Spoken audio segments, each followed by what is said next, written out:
Oui. Ça, vous allez bien? Ah, cool. Je suis très content d'être avec vous ce soir.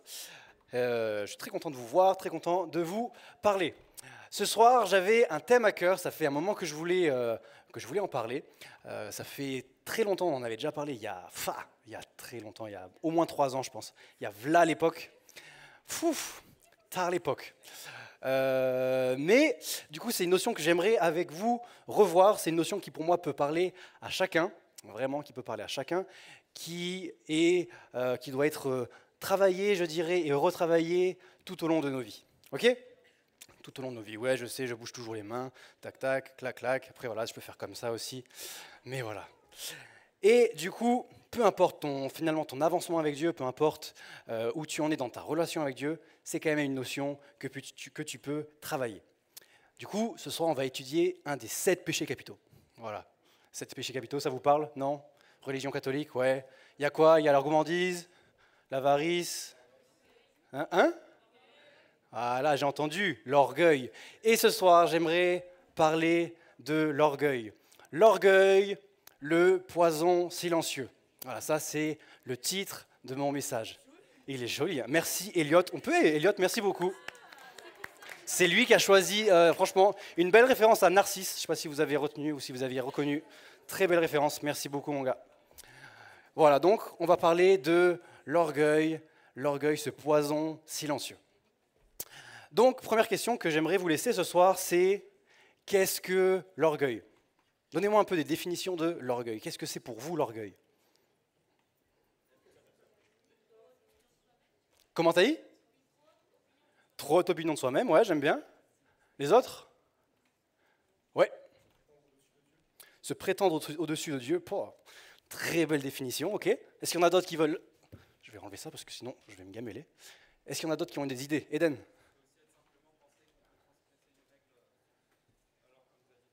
Ouais, à fond. Tout le monde entend à chaque fois ou pas? Il a dit qu'on peut penser qu'on peut enfreindre une règle alors qu'elle est présente et qu'on devrait la suivre. C'est ça, hein? Est-ce qu'il y en a d'autres qui ont encore des définitions? Ouais. Avoir trop d'ego, ouais, exactement. Vas-y, mon gars. Trop forte opinion de soi-même également. Franchement, vous avez des très bonnes définitions. Très bonnes définitions.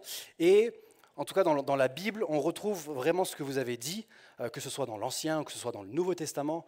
On retrouve vraiment tout ce que vous avez dit. Donc ça va être l'insolence, ça va être l'arrogance, ça va être se montrer au-dessus des autres, ça va être se mettre en évidence, avoir une trop haute opinion de soi-même.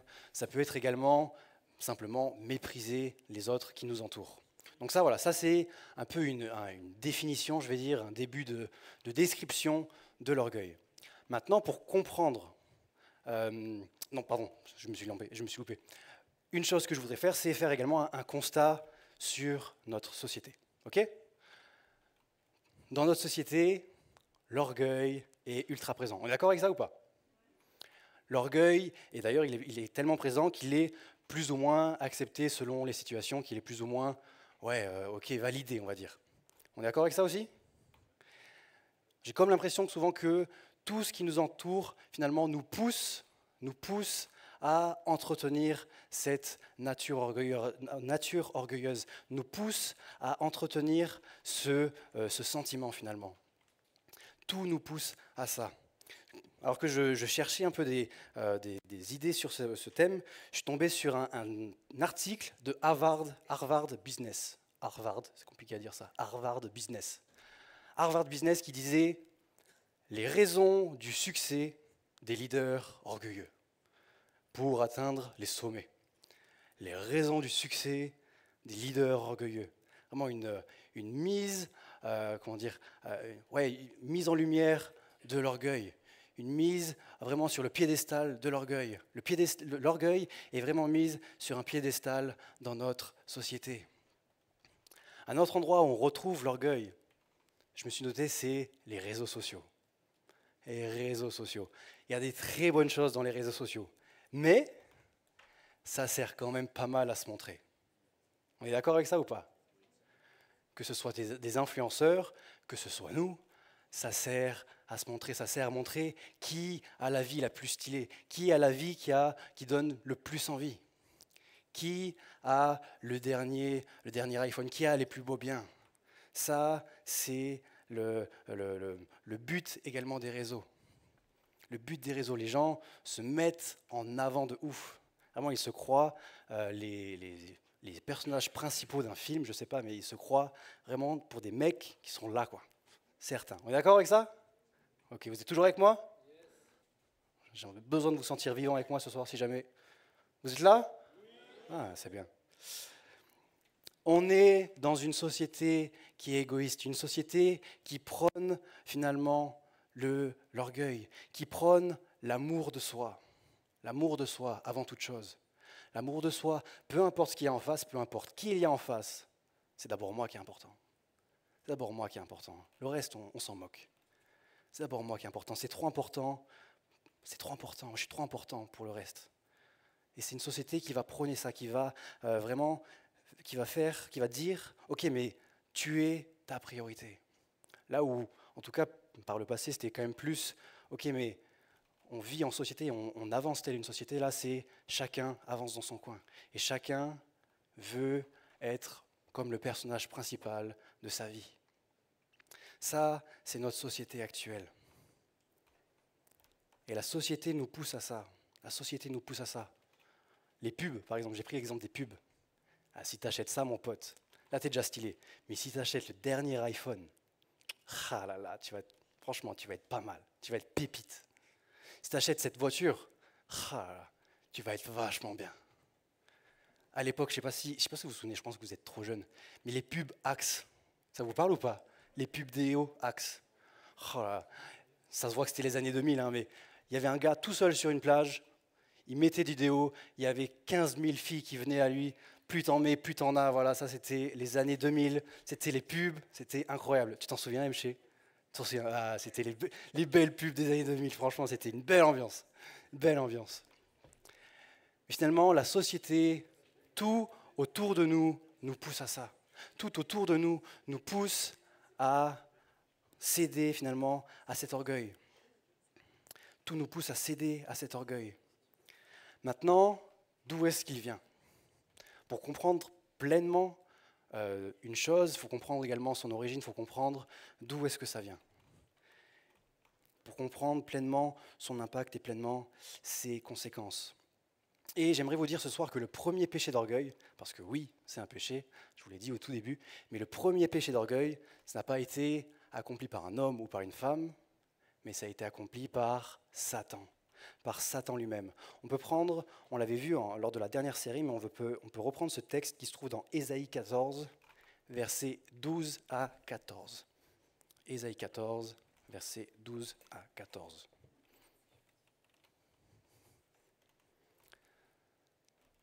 Comment es-tu tombé du ciel, astre brillant, fils de l'aurore, toi qui terrassais les nations?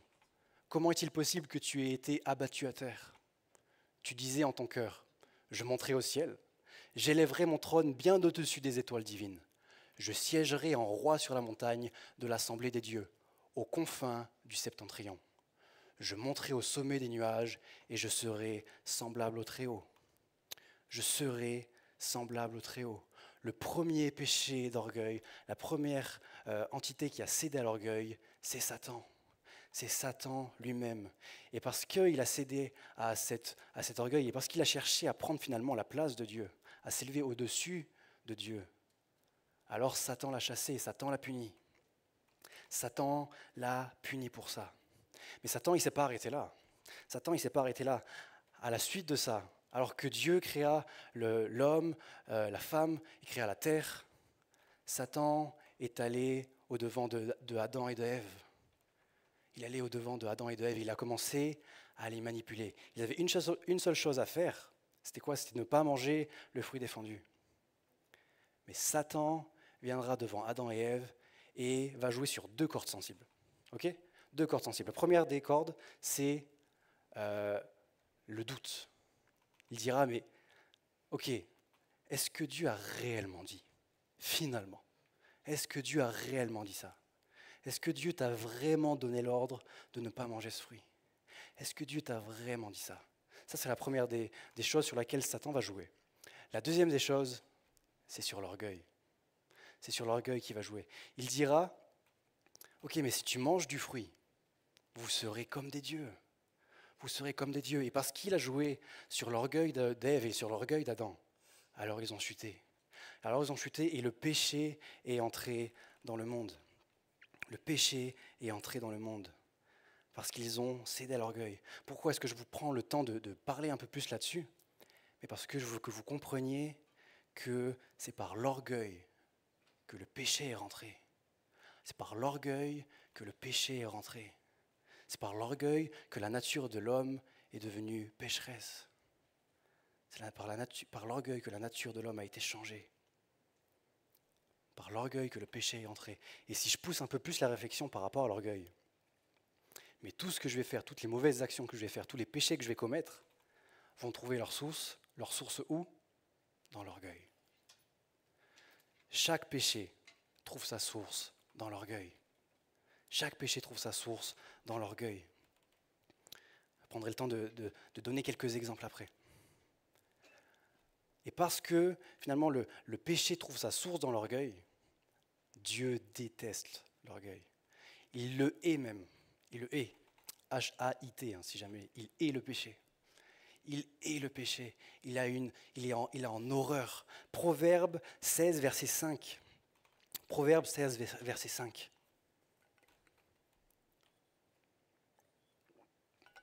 Tous ceux dont le cœur est orgueilleux font horreur à l'Éternel. C'est certain, ils ne resteront pas impunis. Tous ceux dont le cœur est orgueilleux font horreur à l'Éternel. Les amis, j'ai envie que vous captiez ça ce soir. En fait, c'est l'orgueil, c'est pas un petit péché. Alors, il n'y a pas de déclassement de péché, on est d'accord. Mais l'orgueil, Dieu l'a en horreur. C'est une abomination devant ses mains. C'est une devant ses yeux, pardon. Devant ses mains. C'est une abomination devant ses yeux. C'est une abomination.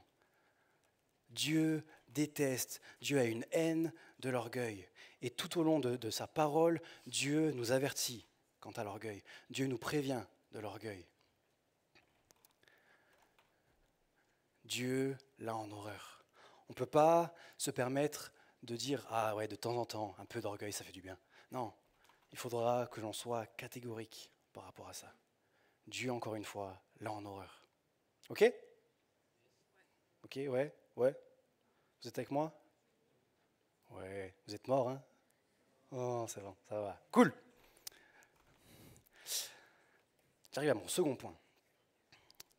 Peut-être que tu es là et tu dis, ouais, t'inquiète, l'orgueil t'en parle, mais moi je suis tranquille, moi je suis humble. On va prendre le temps, reste tranquille frérot, reste tranquille sœurette. On va prendre le temps de décrire un peu comment l'orgueil se manifeste, comment il peut se manifester et quels sont finalement les symptômes aussi. Ok?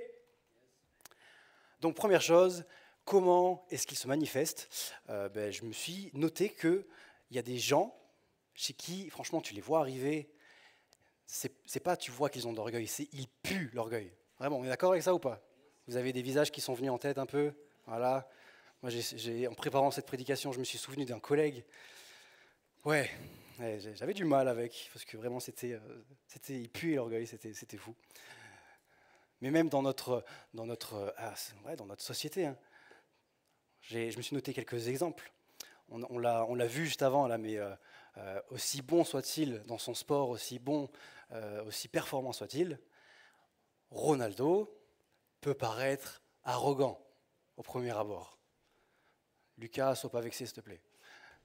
Mais Ronaldo peut être arrogant. Mais d'autres personnes. Je me suis noté Elon Musk. Elon Musk. Oh, le mec. Là, franchement, il est tellement hypé, le mec. Il connaît tout, il sait tout. Maintenant, c'est le pote du président. Oh là là. Le président, on peut en parler aussi, mais restons sur Elon Musk. Elon Musk. Voilà, il y a des gens comme ça, vraiment. Ouais, t'as pas besoin de passer 5 minutes avec eux pour te dire, ok, mais lui, il a un orgueil, il a un ego de fou malade. On est d'accord avec ça? Mais l'orgueil, même si il peut être voyant, j'ai envie de vous dire, la plupart du temps, enfin en tout cas très souvent, il ne se voit pas. Hein. Très souvent, il se cache, très souvent il se faufile, très souvent il est dissimulé. L'orgueil est discret. L'orgueil se faufile, l'orgueil s'insère de partout et dans chaque domaine de nos vies. L'orgueil est présent partout. 1 Timothée 5, 24. Les péchés de certains hommes sont évidents avant même qu'on les juge. Mais chez d'autres, ils ne se découvrent que par la suite.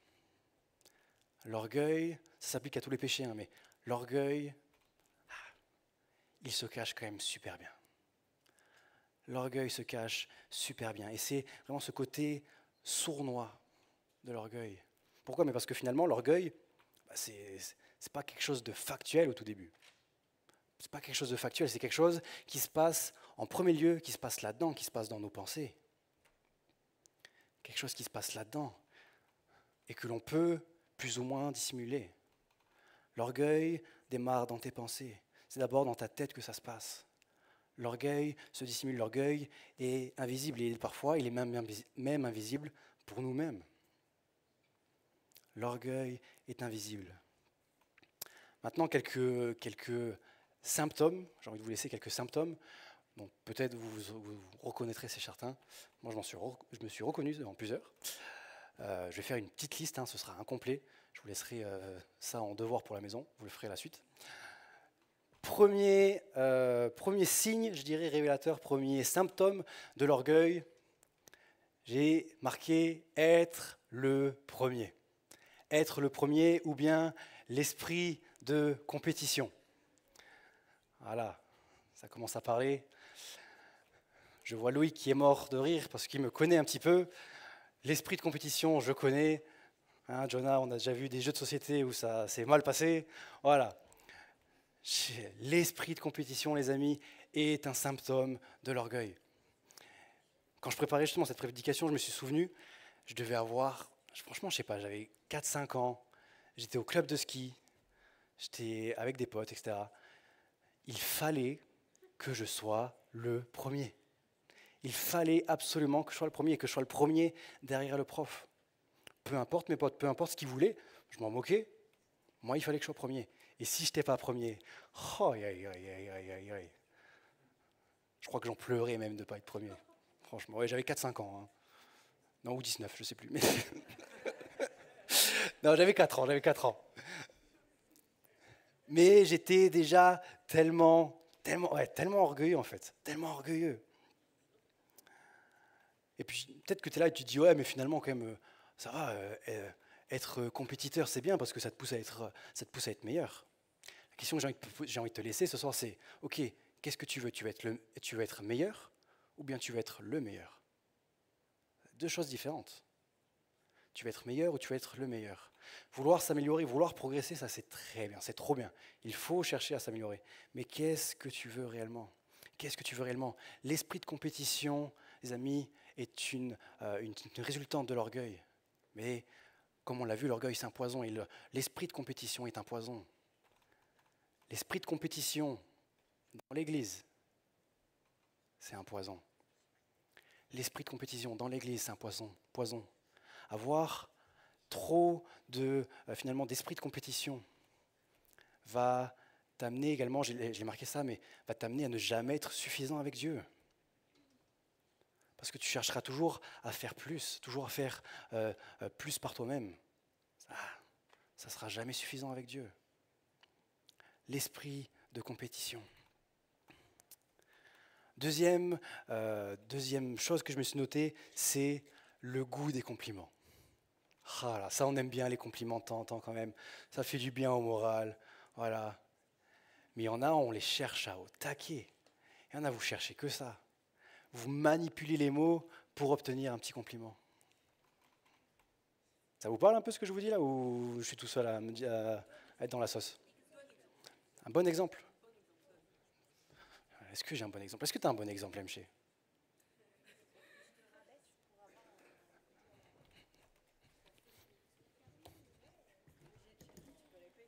Oh, pétard, je casse tout, moi. Quand tu te rabaisses pour avoir un compliment derrière. Bon, maman. Ça, c'est vrai, ça. Non, mais je suis pas belle. Mais si, ma chérie, magnifique. C'est un peu ça l'idée? Ouais, voilà, c'est un peu ça l'idée. Ouais, non. Un peu plus sérieux, oui, là, voilà. Ça, je viendrai après dessus. Mais il y a des gens, vous êtes dans la course au compliment. Il y en a, vous êtes dans la course au compliment. Vous cherchez le compliment parce que c'est quelque chose qui vous fait comme vivre et vous dites, ah là c'est bon, ah là je me sens mieux. J'exagère, mais c'est exactement ce qui se passe dans vos cœurs. Le goût des compliments. Un second point, 2 points que je me suis noté.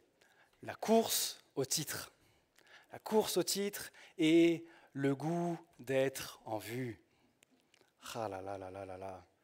La course au titre et le goût d'être en vue. Pas forcément, le fait de vouloir être en vue, ça ne peut pas forcément dire être sur l'estrade. Hein. Ça ne veut pas forcément dire être sur scène. Mais des fois, les amis, restez avec moi, restez avec moi. Mais des fois, le fait de vouloir être en vue, c'est juste vouloir être mis en avant par les autres. Être honoré par les autres. Que l'on parle en bien de toi. Ça, c'est aussi le vouloir être en vue. Le fait que tu sois apprécié par telle ou telle personne. Parce que tu traînes avec cette personne, je suis quand même un peu plus en vue que certains autres clans, entre guillemets. Le goût d'être en vue. Le goût d'être en vue, mais également dans le service de Dieu. Le goût d'être en vue, punaise, c'est compliqué. Le goût d'être en vue dans l'église. Le goût d'être en vue dans le service, la course au titre. Je vous ai déjà raconté ça, mais il y a quelques années de ça, j'étais en voyage, j'étais en Grèce, et quand je suis parti en Grèce, j'avais pris un livre qui s'appelle La vision du stade, de Jonathan Valbon. Vraiment, les amis, si je peux vous conseiller ce livre, vraiment, il est incroyable. Vraiment, c'est un livre qui m'a parlé de ouf. Et justement, c'est un gars, un pasteur. Les amis, je vous entends chuchoter, juste... Voilà. Chut. Donc c'était un pasteur qui cherchait finalement à être en vue, et Dieu, il raconte son témoignage, et il raconte comment Dieu l'a stoppé finalement, comment Dieu l'a arrêté, et l'a amené plus loin dans une vraie relation avec lui, dans une relation de père, une relation de fils, et voilà, il raconte ce témoignage, et donc je lisais ce livre, on était sur la route, je me souviens encore très bien, j'étais derrière le conducteur, fenêtre gauche, je lis ce livre, et en fait, au bout d'un moment, mais c'est comme si ce livre me servait de miroir. C'est comme si ce livre me servait de miroir. Et c'est comme si Dieu venait juste toquer à la porte de mon cœur et me disait, mais, et toi? Ok, je sais que tu m'aimes, je sais que tu veux le faire pour moi, mais est-ce que c'est entier? Est-ce que c'est entier? Et je me souviens, je suis là dans la voiture, et en fait, j'ai commencé à pleurer. À pleurer tout seul dans mon coin, parce que voilà, je reste quand même fier.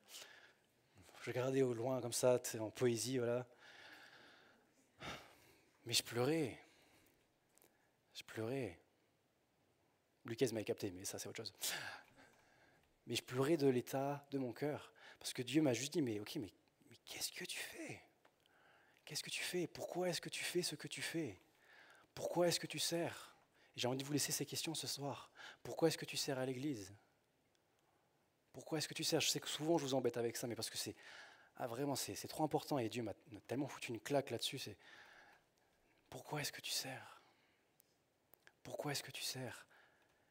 Que ce soit à l'église ou que ce soit en dehors. Pourquoi est-ce que tu agis de la manière dont tu agis?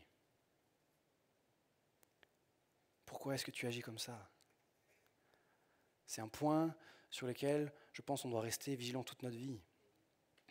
C'est François de la Rochefoucauld qui dira « Nous aurions souvent honte de nos plus belles actions si le monde voyait tous les motifs qui les produisent. » Nous aurions honte de nos plus belles actions si le monde voyait tous les motifs qui les produisent. Et c'est exactement ça. Peut-être que les gens ne voient pas les motifs de ton cœur, mais Dieu, lui, les voit. Quel est ton cœur? Un autre symptôme de l'orgueil que je me suis noté, c'est moqueur. Moqueur. À l'APO, on aime bien se moquer quand même. On est très fort là-dedans. On est très fort là-dedans. Et j'avoue que moi, j'aime bien ce trait de caractère de l'APO. J'aime bien ce trait de caractère de l'APO. Mais en même temps, pourquoi est-ce que l'on fait ce que l'on fait? Qu'on soit dans la vanne, qu'on soit dans le fait de rigoler, etc. À fond, franchement, je suis à 100%. Je me suis encore fait clasher tout à l'heure par Sacha, c'était super drôle, j'ai kiffé, mec. Merci, mec. Mais pourquoi? Quelle est... En fait, j'ai envie de vous poser cette question, mais quelle est la nature de ton cœur au moment où tu te moques? Je vous laisse cette question parce que c'est une question que je me suis posée il y a quelques mois en arrière, où Dieu m'a pas repris, mais en tout cas où Dieu m'a amené, m'a poussé dans mes réflexions. Et je suis en paix par rapport à ça, mais Dieu m'a quand même poussé dans ses réflexions. Il dit, mais ok, mais pourquoi est-ce que tu utilises la moquerie? Est-ce que c'est pour rire? Est-ce que c'est pour voilà, mettre une bonne ambiance? Ou est-ce que c'est pour dénigrer? Des fois on utilise ça, hein. Des fois on utilise la moquerie pour dénigrer. Pourquoi est-ce que tu as ce type d'humour? C'était une question quand même générale. Mais Dieu m'a quand même challengé là-dessus, et je voulais vous le challenger là-dessus. La moquerie, pourquoi est-ce que tu te moques? Je me suis noté un exemple, je ne sais pas si les filles vous faites pareil, mais les gars, quand on est en groupe, qu'il y a une fille qui vient, tu as des gars, voilà, c'est plus tes potes, c'est des chiens, vraiment, c'est un truc de fou. C'est chacun sa poire. C'est chacun sa poire. Ah, je dis les termes. Il y en a, ils n'en ont plus rien à péter. La fille leur plaît. Ah là, ça envoie des balles, ça envoie des grosses scuds. Les filles, vous êtes comme ça ou c'est juste les mecs? Pas du tout, ok. Pas du tout, ok. Je mets un doute quand même là-dessus. Mais voilà, les mecs, voilà, petite balle perdue pour vous, on est là.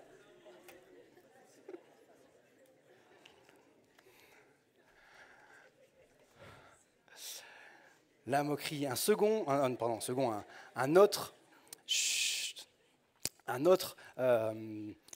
autre symptôme, c'est la désobéissance, le refus de l'autorité.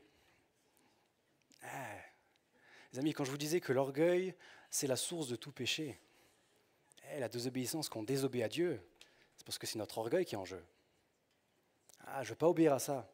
Franchement, ok, je sais que je dois le faire. Mais ça, waouh, ça a l'air d'être quand même super cool. Je sais que tu ne veux pas que je le fasse, mais je vais faire ça quand même parce que pour ma chair, ça a l'air quand même d'être super sympa. La désobéissance est un symptôme de l'orgueil. Le refus d'autorité, refuser une autorité qui est supérieure. Refuser une autorité qui est supérieure. Un autre symptôme, le culte de l'apparence. Le fameux culte de l'apparence. Combien de temps tu as mis pour te préparer avant de venir à IJ? Combien de temps tu mets à te préparer pour venir à l'église? 3 heures. Certains 3 heures. Franchement, à l'époque, 15 bonnes secondes, magnifique. Surtout que toi, t'es à côté, c'est magnifique ça, punaise. À l'époque, je crois qu'il n'y en a pas beaucoup qui m'ont connu comme ça, mais j'avais une coupe de cheveux, les amis. Moi, j'étais fan. Non, c'était pas pareil. Arrête. J'avais les cheveux gominés en arrière comme ça. C'était plus un pot de cire que je prenais à chaque fois. Mais je mettais un de ces temps monstres avant de venir. Mais c'était impossible que je sorte de chez moi sans avoir une coupe tirée par les 4 épingles. Non, je ne veux pas refaire les boucles. Merci MG de discuter capillaire, justement. Mais c'était impossible que je sorte sans avoir une belle coupe de cheveux. Mais le culte de l'apparence, les amis, ça peut aller bien au-delà de juste le physique. C'est pas que le physique. Le culte de l'apparence, ça peut aller, ça va dans tout ce qui va être interne à toi, tout ce qui peut être visible finalement par les autres. Tout ce qui va être visible par les autres, ça peut être pour une place par rapport dans l'église. Ça peut être, je vous l'ai dit avant, mais être proche de telle ou telle personne. Je suis quand même proche de Mike, franchement, c'est super stylé. Les gens, ils doivent avoir une tellement bonne opinion de moi. Le culte de l'apparence va bien au-delà du physique. Le culte de l'apparence va bien au-delà. Le culte de l'apparence, ça peut être par rapport à ce que je viens de dire, mais ça peut être également par rapport à un métier. Hein. Pourquoi est-ce que tu fais ce que tu fais? Est-ce que c'est parce que tu kiffes? Ou il y a quand même une petite notion en mode ah, c'est quand même stylé. Hein.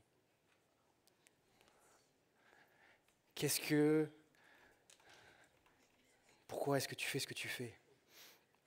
Et dans le culte de l'apparence, j'ai également mis un autre point, mais c'est, les amis, le fait de ne pas s'ouvrir aux autres. Le fait de ne pas vouloir montrer ses faiblesses. Le fait de vouloir toujours paraître fort, de vouloir toujours paraître sûr de soi, sans aucune faille. Ça, c'est de l'orgueil. Ça, c'est de l'orgueil. Le fait de ne pas se laisser aider, c'est de l'orgueil. C'est de l'orgueil. Le culte de l'apparence. Un autre symptôme, c'est l'orgueil spirituel. L'orgueil spirituel. Non, pas nous. Pas ici. Pas ici. L'orgueil spirituel, les amis, Jésus l'a dénoncé tout au long de son ministère. Il l'a dénoncé tout au long de son ministère. Moi, à l'époque, le fait que je vienne de la PO, je vous donne des exemples, hein, vraiment, mais le fait que je vienne de la PO, je n'étais pas juste content et reconnaissant pour l'Église. Hein. Non, je viens de la PO.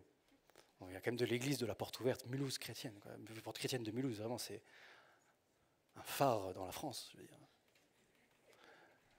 Mais vous rigolez, mais je suis sûr qu'il y en a plein, vous pensez exactement la même chose.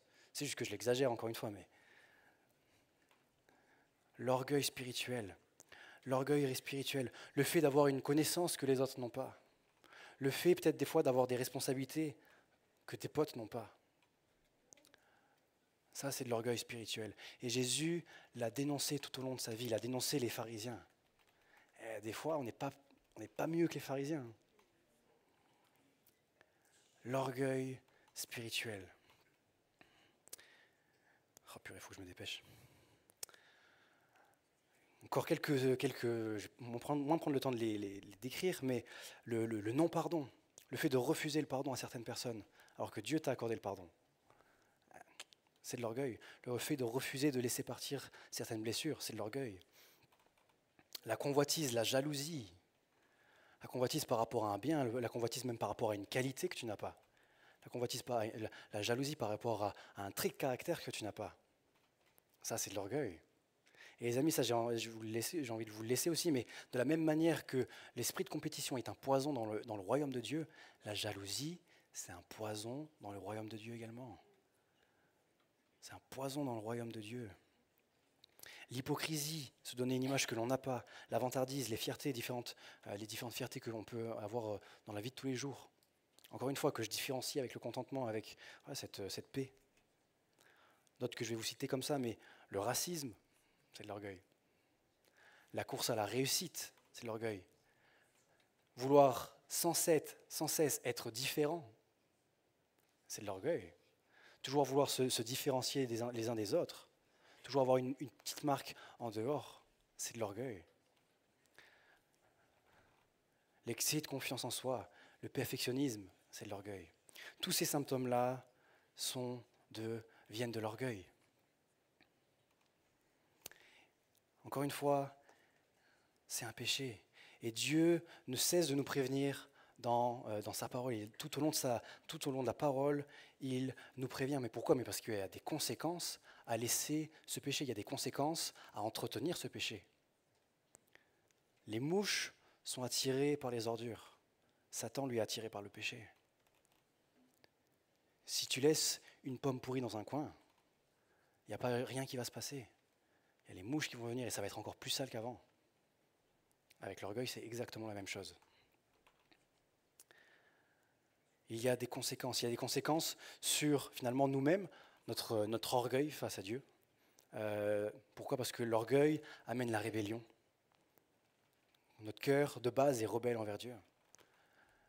Et notre orgueil vient placer comme un mur, finalement, entre Dieu et moi. Mais du coup, en tant que chrétien également, dans Jacques 4, verset 6, Dieu s'oppose aux orgueilleux, mais il fait grâce aux humbles. Mais il s'oppose aux orgueilleux. Dieu s'oppose aux orgueilleux. Dieu nous résiste. Dieu nous résiste. Il y a des conséquences à l'orgueil, il y a des conséquences sur nous-mêmes. Parce que du coup, avec tout ce que je viens de citer, on a une opinion, une image différente de ce qu'on est dans la réalité. On a une image de nos capacités qui est faussée, qui est complètement faussée, qui est complètement biaisée finalement. Et à cause du coup de cet orgueil, on peut se chercher à faire tout par nos propres forces. Là où Dieu lui a accompli des choses, là où Dieu lui cherche à se manifester, là où Dieu veut vraiment nous aider et nous épauler. À cause de notre orgueil, on va faire par nous-mêmes. Mais on va se louper les amis, on va faire un gros loupé. À cause de l'orgueil, on peut oublier qui l'on sert. Qui on sert. On oublie que nous ne sommes que des outils. Si on oublie, si on ne se soumet, si on laisse gagner notre orgueil, on ne sera pas soumis à Dieu. Il y a ce verset dans la Bible qui dit « Soumettez-vous à Dieu, résistez au diable, et il fuira l'un de vous. » Mais si le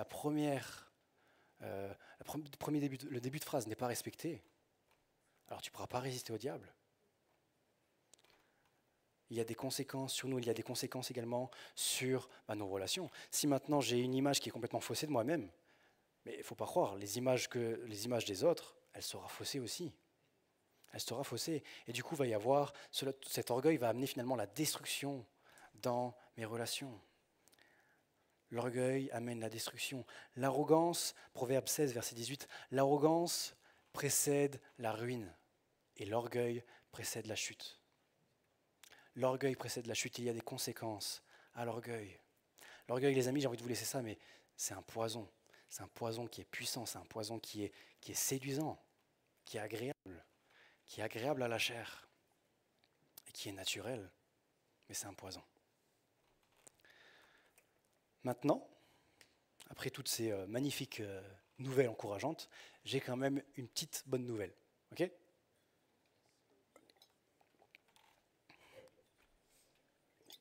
J'adore l'eau.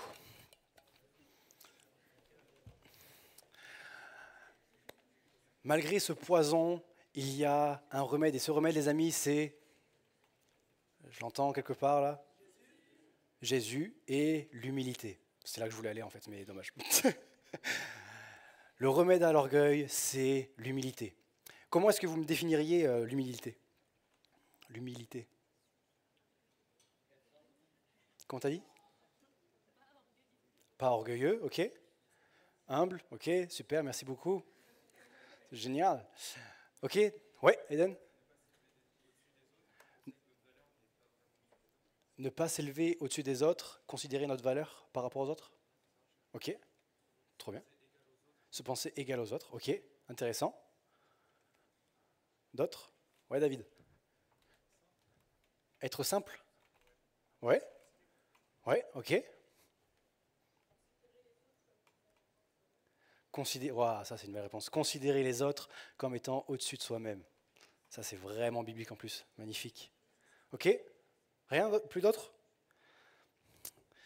Vous avez donné de très bonnes définitions et je rebondis sur ta réponse, Shena.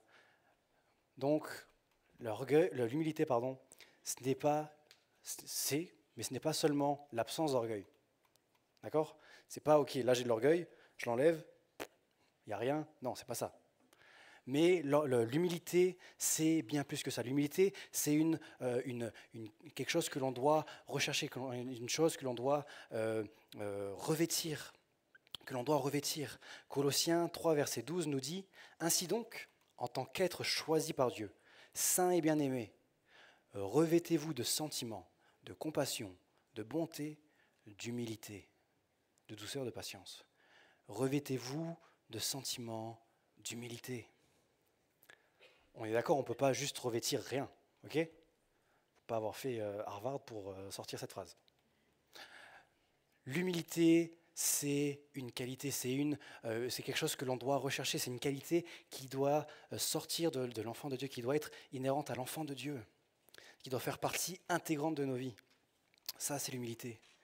L'humilité, il faut la chercher. Et l'humilité, finalement, c'est quoi ? C'est connaître et accepter qui l'on est sous l'éclairage de Dieu. L'humilité, c'est quoi? C'est accepter et connaître qui l'on est sous l'éclairage de Dieu, sous la vision de Dieu. L'humilité, c'est pas s'apitoyer. À partir du moment où Dieu nous a acceptés, alors on a une place, on a quelque chose, on a une nouvelle identité. Et l'humilité, c'est finalement connaître cette identité, connaître ce que Dieu nous a donné, connaître sa valeur, connaître ses qualités, connaître ses défauts, mais connaître cela sous le regard de Dieu.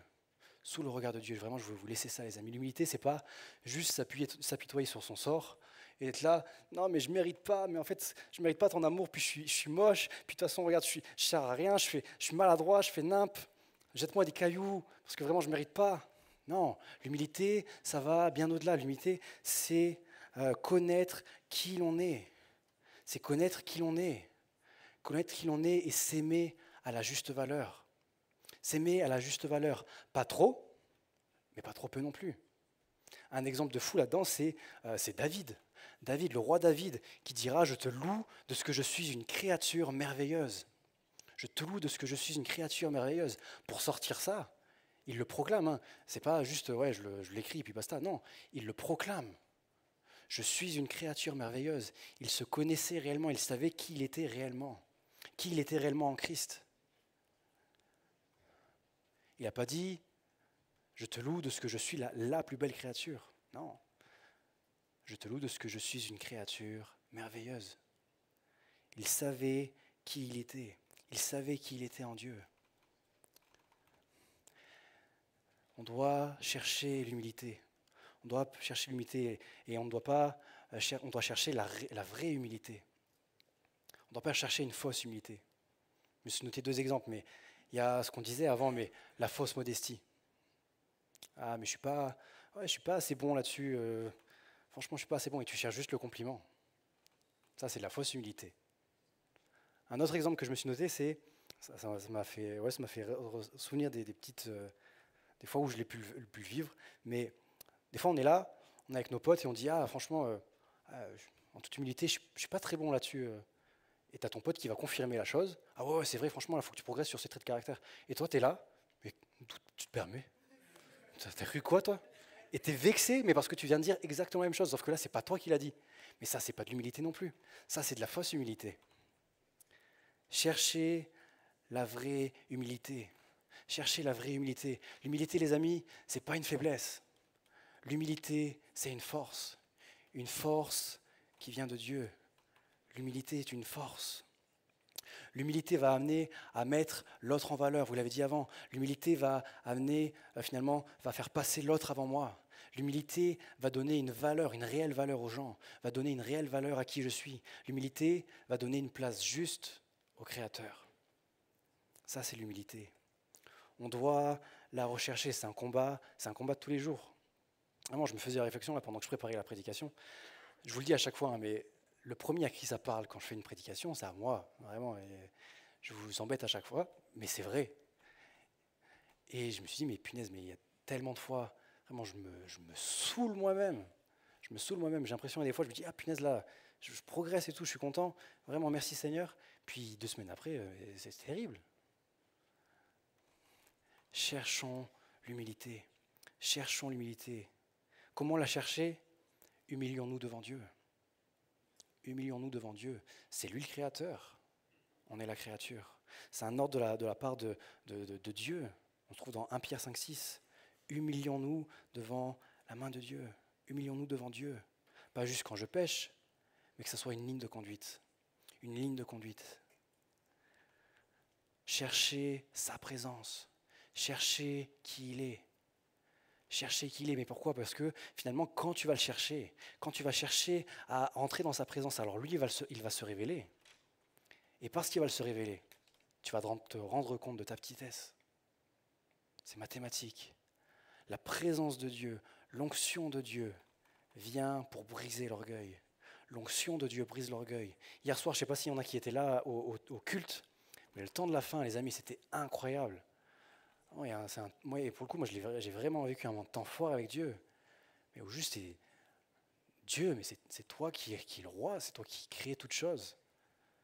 Je suis ton fils, mais je suis ton serviteur. Et c'est un moment de fou, vraiment, je suis tellement reconnaissant. Tellement reconnaissant. Mais cherchez sa présence. Cherchez sa présence. Donc voilà, cherchez l'humilité, humiliez-vous devant Dieu et cherchez sa présence. Ça, c'est avec Dieu. Maintenant, la rechercher, c'est également confesser son orgueil. Confesser son orgueil, je l'ai confessé plusieurs fois à des amis. J'en ai encore parlé très récemment là, avec un pote. Mais le confesser, le fait de le confesser, le fait de le mettre en lumière, alors il y a quelque chose de spirituel qui se passe. J'en ai même parlé avec, tu peux en parler avec ton ami, tu peux en parler avec tes responsables. J'en ai parlé avec Ben, je pense que j'en ai parlé au moins 2 fois avec Ben. Mais parce que j'avais besoin de mettre des choses à la lumière. Besoin de mettre des choses à la lumière. Confesser notre orgueil. Être honnête avec soi-même quant à mes motivations, quant à ce que je fais. Être honnête avec mon cœur, avec ce qui se passe dans mon cœur. Ça a été cité juste avant, mais Philippiens 2:3. Ne faites rien par esprit de parti ou par vaine gloire, mais que l'humilité vous fasse regarder les autres comme étant au-dessus de vous-même. Que l'humilité vous fasse regarder les autres comme étant au-dessus de vous-même. Ce verset, il est trop chaud. Mais je crois que c'est réellement une clé pour chacun d'entre nous. Et c'est une clé pour que le royaume de Dieu avance, pour que l'amour dans la famille de Dieu avance, dans le corps de Christ avance. Cherchez l'humilité et que l'humilité vous fasse regarder les autres comme étant au-dessus de vous-même. Cherchez un esprit de serviteur. Cherchez à vous soumettre, que ce soit à Dieu, mais auprès de vos autorités, que ce soit à l'école, que ce soit au boulot, que ce soit à l'église. Cherchez à travailler en équipe. Cherchez à rester enseignable. Je me suis noté ça, rester enseignable. Restez enseignable. Ne croyez pas que vous connaissez tout. Non. Partons du principe, parce que je m'inclus pleinement dedans, mais partons du principe que je ne connais rien, que l'on ne connaît rien. Restons enseignables, cherchons cette attitude d'enfant. Cherchez l'humilité. Dieu va également permettre que l'on soit parfois humilié, que ce soit par rapport que ce soit dans des échecs, que ce soit dans des épreuves, que ce soit des fois dans une inactivité. Dans une inactivité. Dieu va casser. Dieu va casser. Quand il y a besoin, Dieu casse.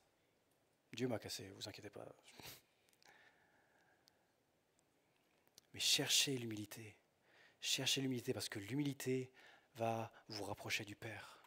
L'humilité va vous rapprocher du Père. Si l'équipe de louange peut venir, je ne vais pas tarder à conclure. L'humilité nous rapproche du Père. On a plein d'exemples dans la Bible.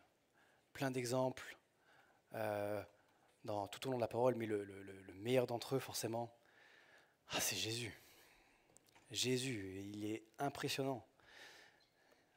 Jésus, il a accepté de se dépouiller. Il était Dieu, il a accepté de se dépouiller. Il a accepté de se faire homme. Il a accepté de devenir serviteur. Alors que lors de son ministère, des gens voulaient le placer à la place du roi, voulaient l'élever à la place de roi. Alors il a refusé d'être roi. Il est venu en homme simple. Tout au long de sa vie, il aurait pu dire, ok, mais je vais devenir un prêtre, je vais devenir un chef religieux, je vais devenir un chef dans mon pays. Non, il n'a pas cherché ça. Il est resté un homme simple, mais parce qu'il avait cette humilité auprès du Père, alors a eu un impact.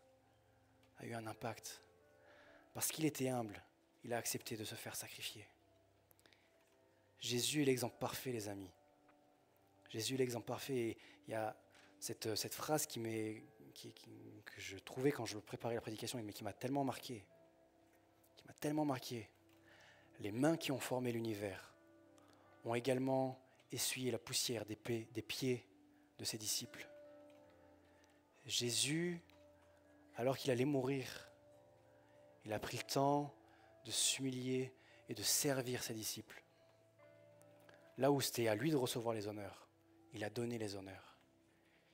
Il a choisi d'enlever la poussière de ses disciples.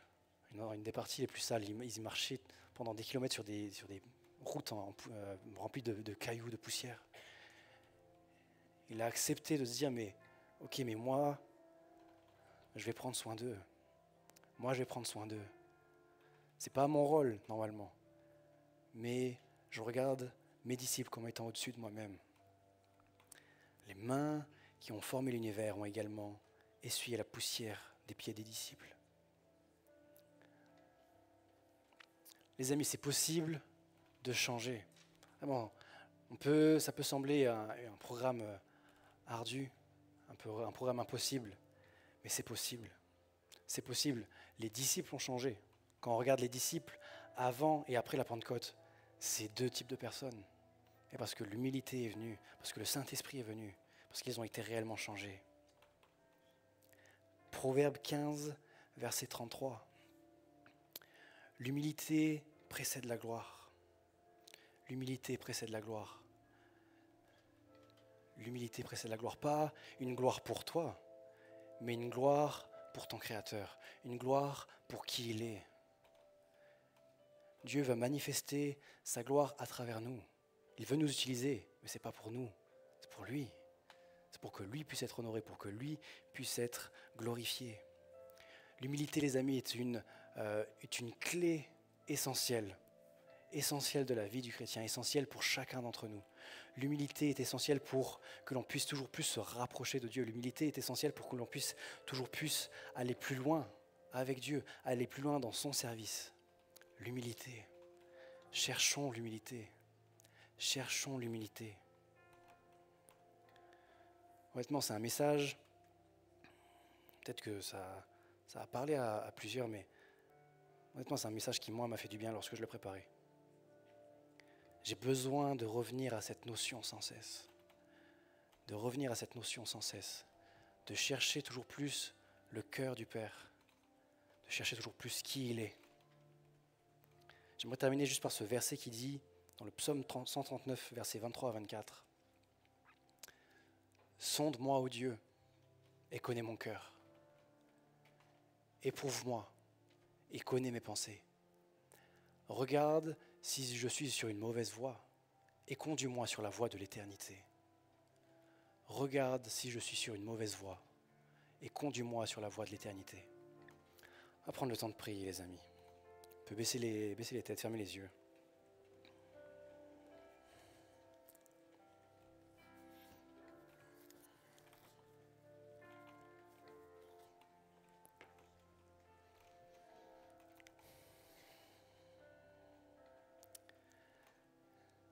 Seigneur, merci.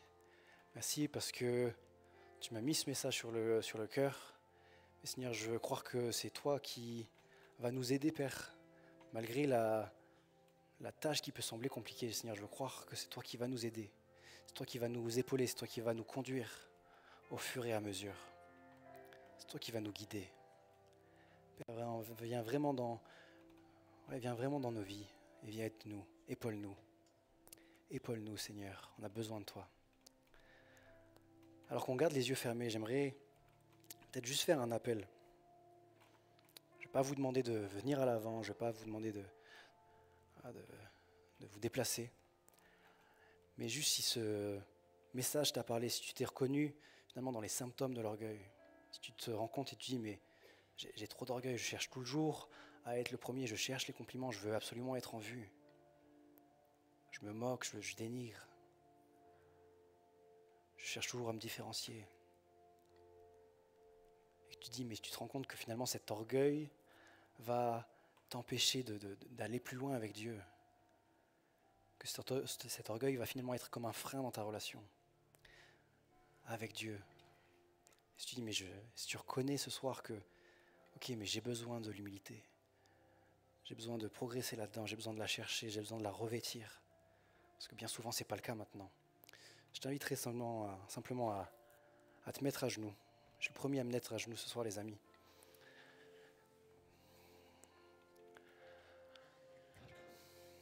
Si ça te parle, simplement dans le calme, alors qu'on garde les yeux fermés, mets-toi à genoux. Mets-toi à genoux.